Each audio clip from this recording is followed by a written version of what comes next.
Bonjour Gilles Gourgous. Bonjour. Votre dernière parution littéraire s'intitule Le Serment de Bordeaux. De quoi s'agit-il? Alors le Serment de Bordeaux, c'est donc un roman historique dont l'action se situe à la fin du XVIIIe siècle et qui met en scène un jeune homme qui s'appelle François Capdevielle. Parlez-nous de ce François Capdevielle, personnage central de l'ouvrage. Alors François Capdevielle a 23 ans. On dirait que c'est un séducteur dans l'âme, c'est un bellâtre, c'est un joueur de cartes. Son père dit de lui de manière plus péjorative que c'est un Jean Foutre. Il faut dire que le père est très différent. C'est Papa Capdevielle, c'est un bourgeois austère, ancien officier du roi, financier. Donc son fils menant une vie dépravée, c'est vraiment pour lui une catastrophe. Aïe aïe, choc des générations dirait-on. Choc des générations, et le père va arrêter la plaisanterie et décider que son fils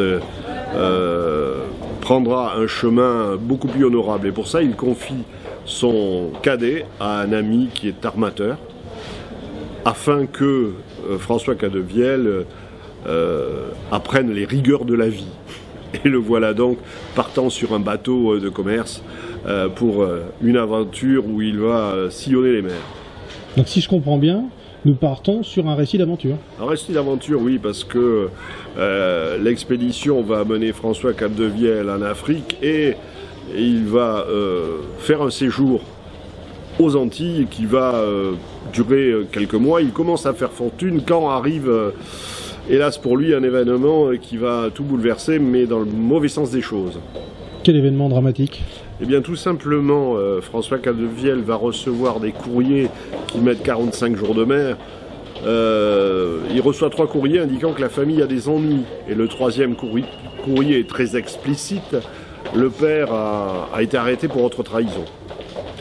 C'est donc pour lui une catastrophe. Il va rentrer précipitamment avec comme idée soit le nom de Capdevielle est déshonoré pour des générations, soit au contraire, n'y a-t-il pas machination? À 23 ans, défendre l'honneur familial, c'est une mission risquée à la fin du XVIIIe siècle. D'autant plus que quand il met le pied à terre à Bordeaux, pendant la traversée, il y a un événement considérable qui vient de se produire, tout simplement la prise de la Bastille. Donc voilà un garçon qui va partir à la recherche de la vérité familiale dans un contexte bouleversé, puisqu'il enquête sur un ancien officier de roi qui est son père, alors que les Jacobins prennent le pouvoir.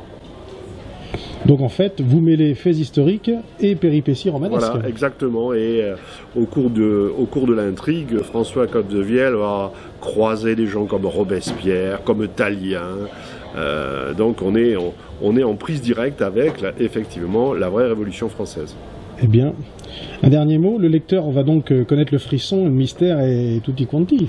Eh bien, oui, parce que la vérité va être particulièrement éprouvante, mais aussi tumultueuse, puisqu'il va être obligé de défendre son honneur, et à l'époque, au XVIIIe siècle, c'était effectivement extrêmement viril, à base de provocations, duels, et puis la vérité, c'est pas toujours facile à trouver.